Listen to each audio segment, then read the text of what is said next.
Welcome to hard work. ये class electronics, electrical और instrumental students के लिए चल रही है।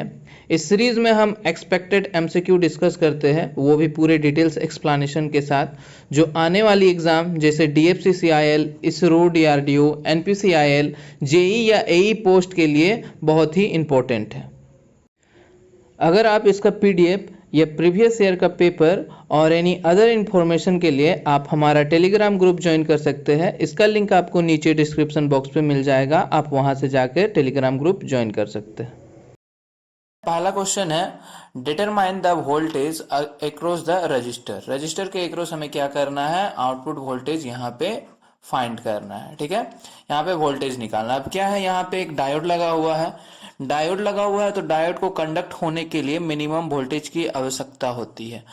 तो वो मिनिमम वोल्टेज क्या कहलाता है, वो जो जिस मिनिमम वोल्टेज पे डायोड कंडक्शन करना स्टार्ट करता है उस वोल्टेज को हम कहते हैं कट इन वोल्टेज। ठीक है, कट इन वोल्टेज कहते हैं। और इसी कट इन वोल्टेज को और क्या कहा जाता है, थ्रेशोल्ड वोल्टेज भी कहते हैं। इसे हम थ्रेशोल्ड वोल्टेज कहते हैं और नी वोल्टेज भी कहते हैं।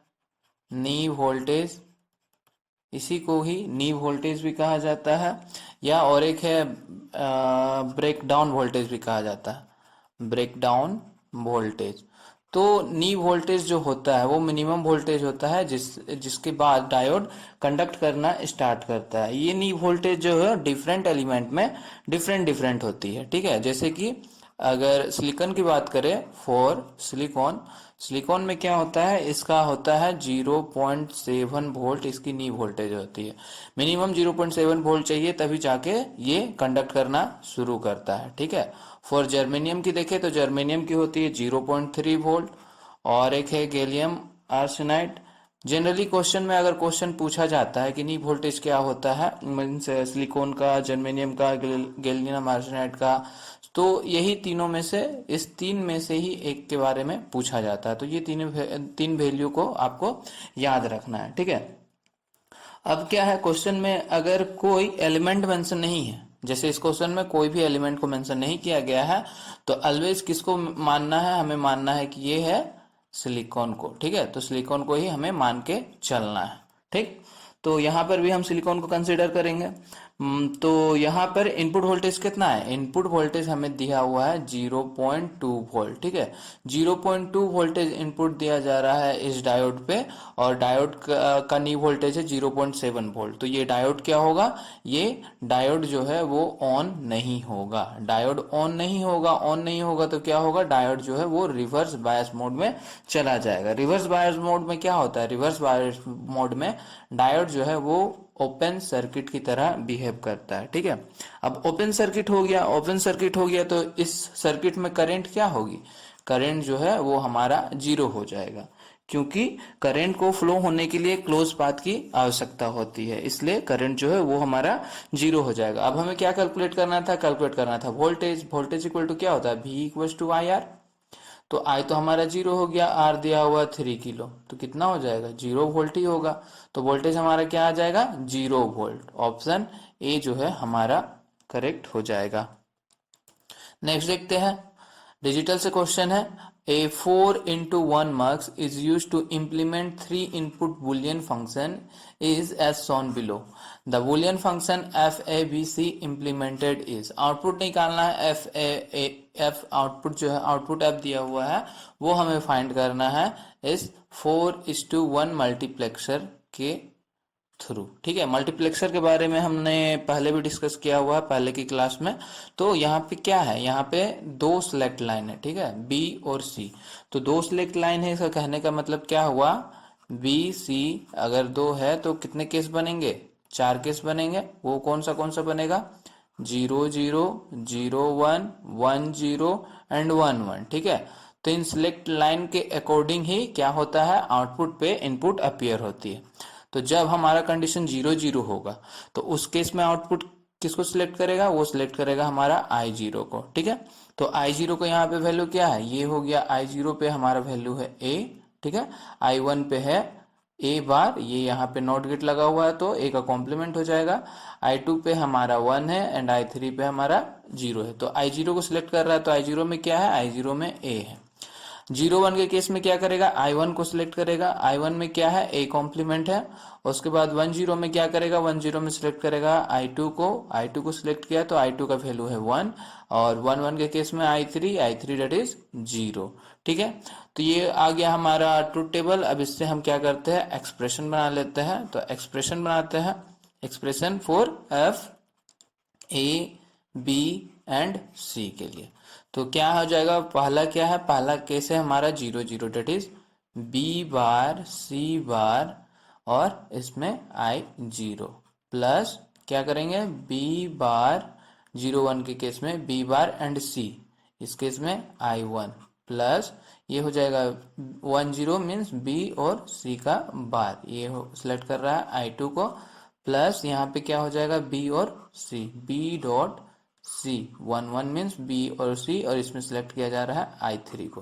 ठीक है, तो वैल्यू पुट कर देते हैं, बी बार डॉट सी बार, I0 का क्या है, I0 है a plus B bar C, I1 है ए बार, ठीक है, प्लस बी सी बार, I2 कितना है, I2 है 1 प्लस बी सी, I3 है 0। ठीक है, अब इसे क्या करते हैं, इनपुट कैसा है हमारा, मीन्स कैसे कंसिडर करना है, ए बी सी, तो इसे हम ए बी सी के फॉर्म में अरेंज कर देते हैं। तो इसको लिखेंगे हम ए बी बार सी बार, ठीक है, यहाँ हो जाएगा ए बार बी बार और सी, ठीक है, प्लस यहाँ पे हो जाएगा, अब यहाँ पे तो 1 से मल्टीप्लाई कर देंगे तो बी सी बार हो जाएगा, और यहाँ पे ये टर्म 0 हो गया। ठीक है, अब क्या है, ये होने के बाद इसे हम स्टैंडर्ड फॉर्म में कन्वर्ट करते हैं, स्टैंडर्ड फॉर्म या फिर कॉनिकल फॉर्म में इसे लिखते हैं। कहने का मतलब है स्टैंडर्ड फॉर्म मीन्स अगर यहाँ पे 3 टर्म है, इनपुट में हमारा क्या है, 3 टर्म है ए बी सी, तो ये जो आउटपुट एक्सप्रेशन है ये भी ए बी सी के फॉर्म में होना चाहिए। तो यहाँ पे ए बी सी है बट यहाँ पे ओनली बी सी है, तो उसे हम क्या करेंगे, ए बी सी के फॉर्म में लिखेंगे। कैसे लिखेंगे, वो लिखेंगे हम लोग ए बार बी बार सी हो गया यहाँ पर। अब क्या है, इसको क्या कर सकते हैं, इसको हम लोग लिख सकते हैं ए प्लस ए बार सी से मल्टीप्लाई कर सकते हैं। ठीक है, जो टर्म नहीं है उससे मल्टीप्लाई करना है, क्योंकि ए प्लस ए बार क्या होता है, a plus a bar equal to 1। ठीक है, तो यहाँ पे 1 पुट करेंगे तो ये आ जाएगा बी सी बार आ जाएगा। तो अब इसे लिखते हैं a b bar c bar plus a bar b bar c, plus ये हो जाएगा हमारा a B c bar plus a bar b c bar हो जाएगा। अब क्या है, इसे हम वैल्यू में कन्वर्ट कर देते हैं। ठीक है, तो यहाँ पर ए है, ए का क्या लिखेंगे 1 और कॉम्प्लीमेंट का लिखेंगे 0, कॉम्प्लीमेंट का लिखेंगे 0, प्लस ए बार को लिखेंगे 0, ये भी 0, ये हो गया 1, प्लस ये हो गया हमारा, ये हो गया, क्या हो गया, ये 1 1 और ये 0, प्लस ये हो जाएगा 0 1 0। ठीक है, ये वैल्यू आ गई, ये वैल्यू का आप डेसिमल इक्विवेलेंट लिख लेते हैं।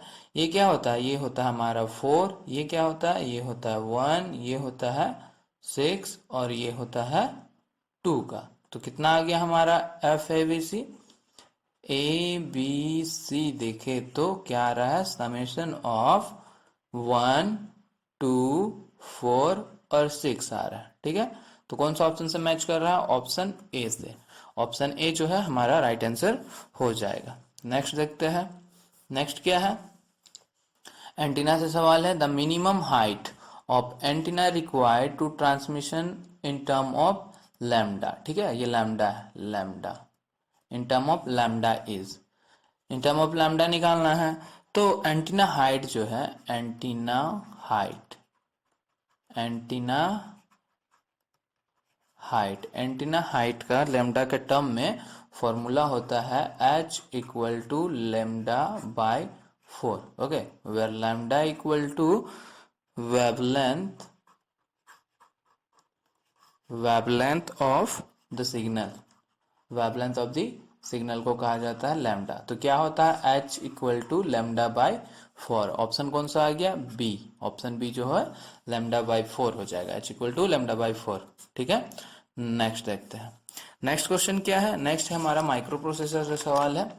The program counter in 8085 micro processor is a 16 bit register because program counter 16 bit का होता है। प्रोग्राम काउंटर यानी कि पीसी की बात करें तो ये क्या होता है, प्रोग्राम काउंटर एक special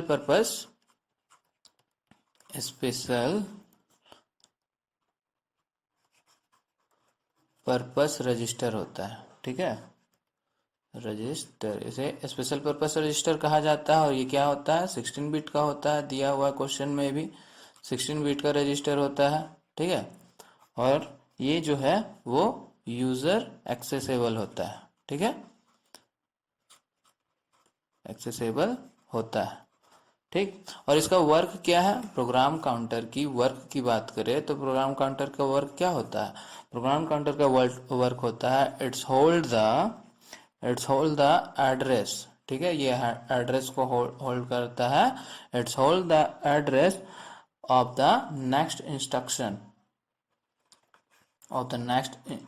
instruction to be execute. जो इंस्ट्रक्शन अगला इंस्ट्रक्शन एग्जीक्यूट होने वाला है उसका ये एड्रेस को होल्ड करता है, ठीक है, ठीक है। तो एड्रेस जो होता है वो कितना 16 बिट का होता है। तो इसमें ये क्या करता है, ये 16 एड्रेस लाइन का यूज करता है, ठीक है, 16 एड्रेस लाइन का यूज करता है। तो यहां से ऑप्शन बी जो है देयर आर 16 एड्रेस लाइन, तो ये 16 एड्रेस लाइन का यूज करता है to hold the address of next instruction to be execute. तो ऑप्शन बी है हमारा सही आंसर हो जाएगा। नेक्स्ट क्या है, a Hartley oscillator circuit uses. Hartley oscillator circuit क्या यूज करता है, ये तो एलसी सर्किट से बना होता है, ठीक है। अब इसकी सर्किट डायग्राम अगर देखें तो सर्किट डायग्राम की बात करें तो क्या हो जाएगा, सर्किट डायग्राम इसमें इंडक्टर जो है कुछ इस तरह होता है, ठीक है, और ये आपस में क्या होती है, ग्राउंड होती है, और इसके साथ एक कैपेसिटर होता है, ठीक है। ये हो गया हमारा हार्टली ऑसिलेटर का सर्किट। ये है इनपुट, ये है हमारा इनपुट साइड, ये है हमारा आउटपुट साइड। ये हो गया इंडक्टर L1 L2 और ये है C1, ठीक है। तो ये क्या होता है यहाँ पर जो है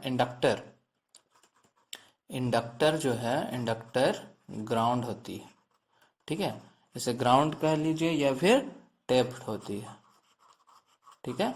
तो हार्टली ऑसिलेटर में क्या होता है, हार्टली ऑसिलेटर में जो है टैप्ड इंडक्टर का यूज होता है, ठीक है। तो ऑप्शन बी जो है हमारा राइट आंसर हो जाएगा। नेक्स्ट क्या दिया हुआ है, फिर से इलेक्ट्रॉनिक डिजिटल इलेक्ट्रॉनिक से सवाल है, बहुत ही बेसिक से सवाल है। The binary equivalent of hexadecimal to A zero F का बाइनरी इक्विवेलेंट पूछा है। तो इसकी सिंपली बाइनरी इक्विवेलेंट क्या होगी, ये इसमें क्या करते हैं, हेक्साडेसिमल को अगर बाइनरी में कन्वर्ट करना है तो सिंपली इसका जो बाइनरी इक्विवेलेंट होता है 4 डिजिट का, उसमें इसको लिख देना है। जैसे कि 2 का क्या हो जाएगा, 2 का होता है 0010, ए का होता है 1010, 0 का होता है 0000 और ऐप का होता है 1111, ठीक है। ये होता है वैल्यू, ये आपको डायरेक्ट याद होनी चाहिए। अगर नहीं याद है तो मैं आपको बता देता हूँ ये टेबल। ये आप 0 से लेके 16 तक एटलीस्ट आपको टेबल याद रहना चाहिए। वो कैसे, देखो, सबसे पहले हो गया आपका 00011011, ये 4 टर्म जो है आपको पहले तो याद रखना है, इसके बाद कुछ याद करने का जरूरत नहीं है, ठीक है। क्या हो गया 00011011, ठीक है। तो इसके बाद क्या करते हैं, इसके बाद जस्ट चार चार हो गया, 4 डिजिट हो गया। अब इसमें 4 जीरो बैठा दो, 1 2 3 4, ठीक है। 4 जीरो बैठाने के बाद 4 नीचे 1 लिख दो, 1 1 1 1, 4 1 हो गया, ठीक, यहाँ तक रहने दो। अब क्या करो, 4 1 हो गया तो ये जो बॉक्स बना है ये इसको सिंपली उतार दो, 000110 एंड 11, ठीक है। ये हो गया तीन डिजिट के लिए, ये हो गया। अब हमें क्या करना है, 4 डिजिट के लिए करना है, ठीक है। तो 4 डिजिट के लिए क्या करेंगे, ये जो है यहाँ तक, मतलब ये 8 डिजिट हो गया। अब 8 डिजिट 8 जीरो उतार दो यहाँ पे, 0 0 0 0 0 0 0 एंड 0, ठीक है। अब ये जो ऐड डिजिट हमने बनाया था, ये जो ऐड डिजिट के लिए हमने टेबल बनाया था, अब क्या करना, 8 जीरो ऊपर हो गया, अब 8 1 नीचे आएगा। 1 1 2 3 4 5 6 7 8, 8 1 नीचे हो गया। अब जो ये बॉक्स बना हुआ है 8 डिजिट का, उसे नीचे उतार दो। 0 0 0 0 0 1 0 1 0 0 1 1 1 0 0, कहाँ गया, ये है ना, 1 0 0, देन 1 0 1, देन 1 1 0, और लास्ट में 1 1 1। ठीक है, तो ये क्या हो गया हमारा, अब देखो ये कहलाता है 0, ये कहलाता है 1, ये हो गया 2, ये हो गया 3, ये हो गया 4, ये हो गया 5, ये हो गया 6, ये हो गया 7, ये हमारा 8, ये 9, ये हो गया 10, ये हो गया 11, ये हो गया 12, ये हो गया 13, ये हो गया 14 और 15। तो 0 to 15 तक। और हेक्साडेसिमल में यहाँ के बाद ये हो जाता है ए, ये हो जाता है बी, ये हो जाता है सी, ये हो जाता है डी, ये हो गया हमारा ई, और ये हो गया एफ। ठीक है, तो ये हो गया, ये वैल्यू है, ये वैल्यू डायरेक्ट आपको इतना सा टेबल तो आपको याद रखना ही पड़ेगा, तभी जाके डिजिटल का सवाल जल्दी जल्दी सॉल्व होगा। ठीक है, तो यहाँ पे हमें क्या करना था, टू का वैल्यू क्या हो गया, देखो 2 यहाँ पे है, 0 0 1 0, 2 हो गया, ए कहाँ है, ए यहाँ पे है, ए का क्या है 1 0 1 0, और क्या था 0 0 मीन्स 0 0 0, और एक था F, F means last one, F 1 1 1 1। तो यहाँ से हमारा कौन सा ऑप्शन मैच कर रहा है, ऑप्शन सी जो है वो मैच कर रहा है, तो सी हमारा हो जाएगा सही आंसर। नेक्स्ट देखते हैं आगे क्या है। In narrow band FM, NBFM कहने का मतलब narrow band FM, the modulation index is close to, modulation index किसके बराबर होता है। ठीक है, नैरो बैंड एफएम कहाँ से आया, एफएम फ्रीक्वेंसी मॉड्यूलेशन जो होता है, फ्रीक्वेंसी मॉड्यूलेशन दो तरह का होता है, वो कौन सा होता है, एक होता है नैरो बैंड एफएम और एक होता है वाइड बैंड एफएम। ठीक है, दो फ्रीक्वेंसी एफएम होती है, फ्रीक्वेंसी मॉड्यूलेशन होती है। इसमें जो है नैरो बैंड एफएम में beta that is modulation index वो होता है लेस देन इक्वल टू 1, और इसमें मॉड्यूलेशन इंडेक्स होता है ग्रेटर देन 1। ठीक है, तो इसमें हमें क्या पूछा है, नैरो बैंड एफएम में मॉड्यूलेशन इंडेक्स क्या होता है, तो नैरो बैंड एफएम में मॉड्यूलेशन इंडेक्स क्या होता है, बीटा जो होता है वो लेस देन इक्वल टू 1 होता है। ऑप्शन डी जो है हमारा राइट आंसर हो जाएगा। नेक्स्ट क्या दिया हुआ है, the condition for sinusoidal oscillation from an amplifier are called, sinusoidal oscillation कौन सा कंडीशन होता है, ये बार हुसैन क्राइटेरिया होता है, ऑप्शन डी। ठीक है, बार हुसैन क्राइटेरिया, तो इस क्राइटेरिया में क्या होता है, इस क्राइटेरिया में मैग्नीट्यूड के लिए फॉर मैग्नीट्यूड के लिए क्या होता है, जो लूप गेन है हमारा ए डॉट बीटा जो है वो इक्वल्स टू 1 होना चाहिए। और फॉर फेज के केस में क्या होता है, फेज के केस में क्या होता है, फेज के केस में होता है एंगल जो है, एंगल होना चाहिए 0 डिग्री और 360 डिग्री, ये कहलाता है बार हुसैन क्राइटेरिया। तो ऑप्शन डी जो है हमारा हो जाएगा राइट आंसर। नेक्स्ट क्या दिया हुआ है, नेक्स्ट है which of the following circuit has greatest bandwidth, किस सर्किट मीन्स ये ऑप्शन दिया हुआ है। ठीक है, सर्किट नहीं है, which of the following has the greatest bandwidth, इनमें से किसका हाईएस्ट बैंडविड्थ है वो हमें पता करना है। तो बैंडविड्थ का फॉर्मूला क्या होता है, बैंडविड्थ इक्वल टू होता है, bandwidth is resonance factory, resonance frequency, resonance frequency divided by quality factor, ये बेसिक सा फॉर्मूला होता है बैंडविड्थ का। ठीक है, ठीक, ये होता है, इसे हम क्या लिख सकते हैं, F R divided by Q, ये होता है। तो ऑप्शन से चेक कर लेते हैं कौन सा हाईएस्ट आता है, ऑप्शन ए देखते हैं। ऑप्शन ए क्या हो जाएगा, bandwidth equal to resonance frequency कितना दिया हुआ, वो दिया हुआ 1 megahertz, that is 1 into 10⁶ divided by quality factor दिया हुआ है 10। तो ये क्या हो जाएगा, इसको हम लिख सकते हैं 10⁵ हर्ट्ज। ठीक है, दैट इज अगर किलो हर्ट्ज में लिखना चाहे तो 100 किलो हर्ट्ज हो जाएगा। ठीक है, नेक्स्ट देखते हैं ऑप्शन बी। बी में क्या है, बैंडविड्थ देखते हैं। बैंडविड्थ इक्वल टू क्या हो जाएगा, एफ आर कितना दिया हुआ है, एफ आर दिया हुआ 455 किलो हर्ट्ज में है, 10⁻³ हो जाएगा, डिवाइडेड बाय क्वालिटी फैक्टर है 100। ठीक है, तो ये क्या हो जाएगा 4550 हर्ट्ज हो जाएगा, डेट इज किलो हर्ट्ज में लिखे तो 45 किलो हर्ट्ज लिख सकते हैं।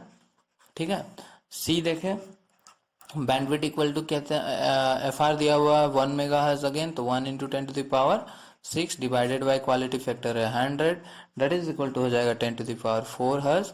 और 10⁴ हर्ट्ज कहने का मतलब है 10 किलो हर्ट्ज। ठीक है, अब क्या है, अब और ऑप्शन डी भी देख लेते हैं। ऑप्शन डी में क्या है, बैंडविड्थ जो है, बैंडविड्थ इक्वल टू क्या दिया हुआ है, एफ आर फ्रीक्वेंसी दिया हुआ 50 megahertz, that is 50 into 10⁶ divided by quality factor भी 50 दिया हुआ है। तो ये आ जाएगा हमारा 10⁶ हर्ट्ज हो जाएगा। 10⁶ हर्ट्ज कहने का मतलब क्या है, 1 मेगा हर्ट्ज। ठीक है, तो 1 मेगा हर्ट्ज, तो सबसे बड़ा तो यही दिख रहा है, सबसे ज़्यादा हाईएस्ट वैल्यू 1 मेगा हर्ट्ज ही दिख रहा है।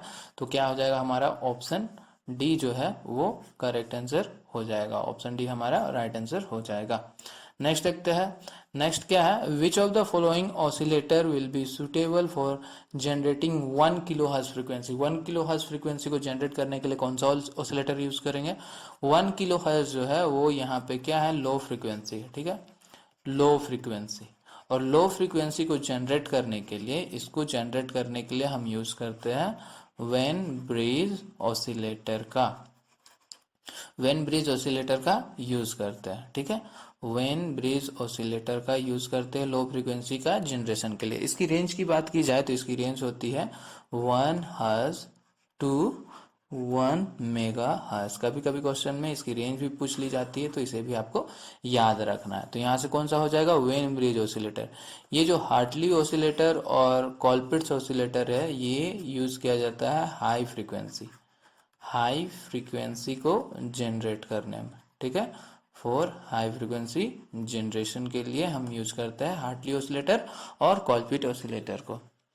नेक्स्ट देखते हैं, तो ये हमारा लास्ट क्वेश्चन आ गया। लास्ट वीडियो में पूछा गया सवाल है, when temperature increases reverse saturation current is. जब भी टेम्परेचर इंक्रीज होता है तो क्या होता है, रिवर्स करंट भी हमारा इंक्रीज होता है। तो ऑप्शन ए यहाँ पर राइट आंसर था।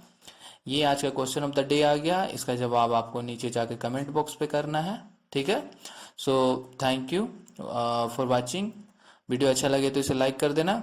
अभी तक चैनल को सब्सक्राइब नहीं किया है तो सब्सक्राइब कर ले, ताकि आगे की क्लास में हमारे साथ आप बने रह सकें, और इसे ज़्यादा से ज़्यादा अपने फ्रेंड सर्कल में शेयर करें। Thank you.